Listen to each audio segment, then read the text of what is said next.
New York City never slept, but Ethan Carter had learned how to stay awake inside his loneliness. At 36, Ethan lived in Brooklyn, in a small apartment that overlooked a noisy street filled with yellow taxis, late-night laughter, and dreams that didn't belong to him anymore. Once, he had dreamed big, of love, of family, of a forever that would feel warm and safe.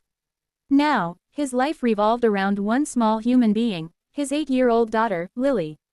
Ethan was a single father. His wife, Emily, had died 5 years earlier in a tragic car accident on a rainy October night. One moment, she was calling him to say she'd be late. The next, she was gone. Since that night, Ethan had learned how to tie ponytails, pack lunchboxes, attend school meetings, and hide his tears behind forced smiles. Every morning, he woke Lily up gently. "Rise and shine, superstar," he'd say. She would rub her eyes and smile. "Daddy, do you think Mommy can see me from heaven?" Ethan would pause, his heart tightening. "I think she never misses a moment," he'd reply. A new beginning. Lily attended a public school in Manhattan, where Ethan worked as a high school English teacher. Teaching literature was once his passion. Now, it was his survival. Words were easier than feelings. One autumn afternoon, during a parent-teacher meeting, Ethan noticed a woman sitting alone in the hallway, holding a notebook tightly against her chest. She had soft brown hair, tired eyes, and a quiet strength that felt familiar. "Are you waiting for someone?" Ethan asked politely. She looked up, startled. "Yes, my nephew. I'm his guardian." "I'm Ethan," he said. "English teacher. And full-time exhausted parent." She smiled softly. "Then we already have something in common. I'm Sophia Miller." That smile stayed with Ethan long after the meeting ended. Two broken stories. Sophia was not just a guardian, she was rebuilding her life.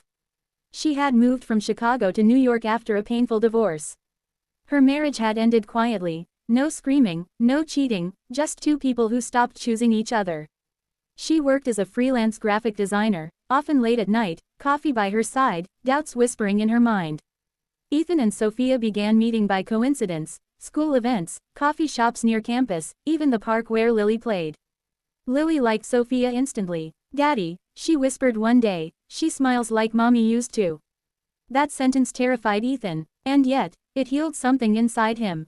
Slowly, something changed. They started talking, really talking. About grief, about fear, about the strange pressure of surviving in America, where dreams were sold loudly but pain was carried silently. One evening, sitting on a bench under the Brooklyn Bridge, Sophia said, "I'm scared of starting again. What if I fail, again?" Ethan looked at the city lights.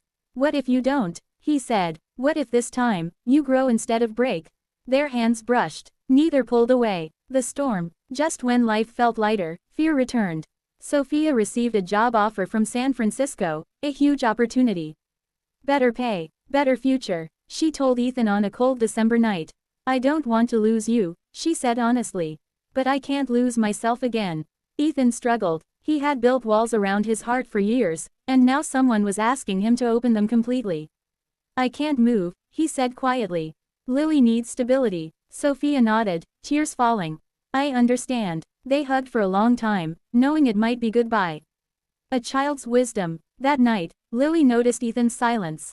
"Daddy," she said gently, "grown-ups forget something."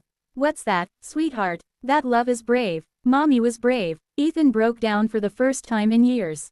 The choice. 2 days later, Ethan stood at JFK Airport, Lily holding his hand. Sophia was boarding in 10 minutes.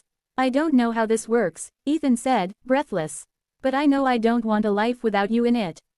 Sophia's eyes filled with hope. "I can visit," she said. "We can try, slowly, together." Ethan smiled. "That's all I'm asking." Under the same sky. Years later, they sat on a porch in California, Lily doing homework between them. Life wasn't perfect, but it was real. And under the same American sky, two broken people had chosen love, not because it was easy, but because it was worth it.